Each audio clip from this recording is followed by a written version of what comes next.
What's good, Coach Colin Castello with Shotmechanics Basketball, and welcome to another episode of Decoded, where we're breaking down James Harden's Step Back Jumper.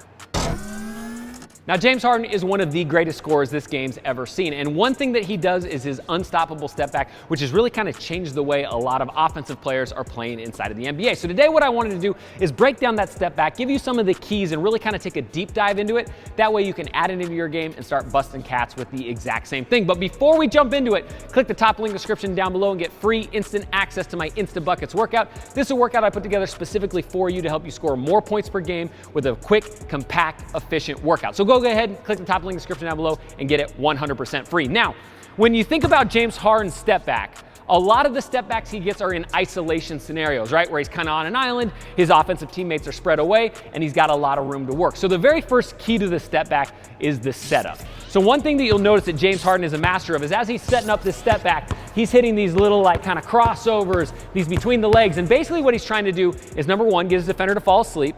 And number two, get into the position that he wants to get for the step back. So you'll notice a lot of times what he does, he'll start his kind of bait dribbles. Let's say we're at the pro line here. He'll start his bait dribbles outside the pro line, and as he starts to get in there, he starts to get like a foot inside of the three-point line.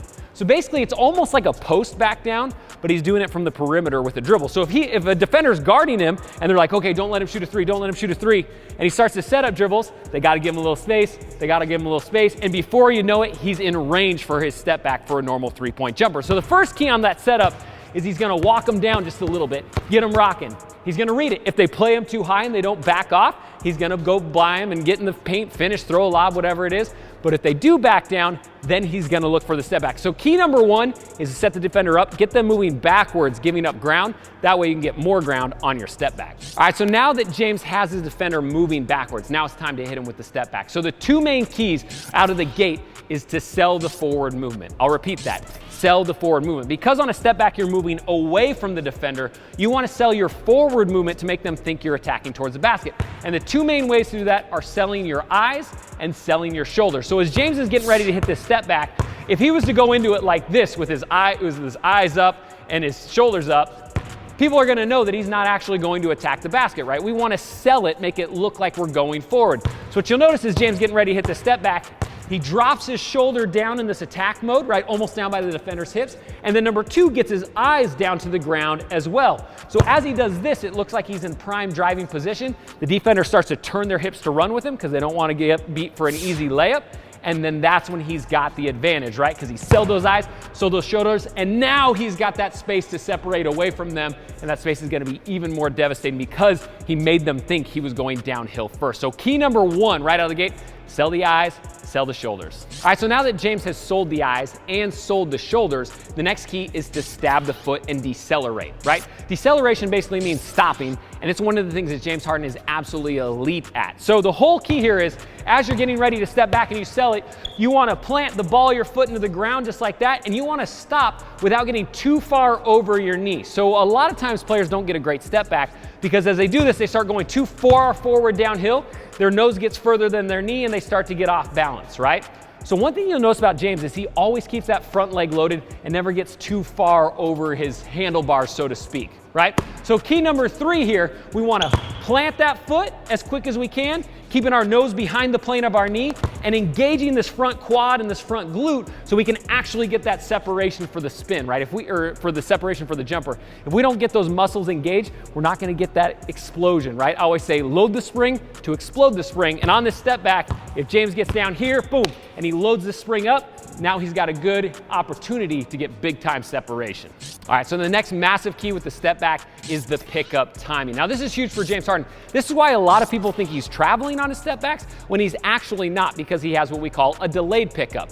So basically, as long as your hand is on the top or the side of the ball, you can take as many steps as you want to as a ball handler, as long as you still have a live dribble. So a lot of times fans see James take 2 or 3 steps and they're like, oh man, that's a travel every time. If his hand's still here and he hasn't gathered it with 2, it's not a travel because it's still a live dribble. He can tap dance and move his feet around as many times as he wants to, as long as his hand's on top. So with your pickup, what you can work on is as you're hitting this step back and you're bouncing your last dribble, keep your hand on top of the ball, let it float up here by your pec or your shoulder, and then that way you can get a whole bunch of space before you actually pick the basketball up, get that gather, and bring your second hand to it. So the next time you're watching James, really pay attention. As he's getting that separation, he's going to keep the dribble alive and then snap his hand to it once he's getting that space, right? If you can do that, you can almost turn your step backs into double step backs, and you get that extra 2 or 3 feet of separation just by letting your feet drift further out, keeping that live dribble. So really think about your pickup. If you do it too early, something like this, if you come up and you plant and then you pick it up right now before my foot's even leaving, then for sure you're gonna get called for a travel every time. So really work on pocketing that basketball by your pec, by your shoulder, and then that way it's always a live dribble. You're gonna get extra separation. All right, so the next thing to think about on James Harden step back is the separation angle, meaning he doesn't always separate at the exact same direction off of his step back. He reads the defender, sees what they give him, and then moves a certain direction based off of that activity. So what I mean by that is as I'm setting up a step back, if I'm hitting it here, I'm not always gonna go out at a 45-degree angle. Sometimes it might be closer to 90, sometimes it might be closer to flat in the mid-range, right? And so what you'll notice with James is sometimes he's doing a side step out of his step back, sometimes he's doing a straight pull back where he's almost going like completely back uphill to get away from the defender. So what you wanna work on when you're working on your step backs is work on different angles, right? Instead of doing the same way every single time, you wanna start going a little bit flatter, a little bit sharper. And if you can work on those different angles, you're gonna have a lot more options, because depending on how the defender plays it, you might get stuck if you only have one option to go to. If every single time I'm going at a 45-degree angle out, and the D plays me here with their feet up that high, I'll be out of luck, right? So what you want to do is practice your options, just like James Harden does. And if you can add that to your game, it's going to be almost impossible to stop your step back. All right, don't forget, if you want to take your game to the next level and score more points, all you got to do is click the top link description down below. Get free access to my Instant Bucket scoring workout right now. And if you're new to Shotmechanics, hit that subscribe button, ding the bell notification, and then hit the comment section down below and let me know what sort of video you want to see next. We run pretty much everything off a request, so if you leave it down below, hopefully we'll be able to get to it. And for all you guys coming back, I really appreciate it. Hit that like button, keep supporting, because I love you guys over the Splash Army. Again, I'm Coach Colin Castello with Shotmechanics Basketball. Thanks for watching, and until next time, splash on.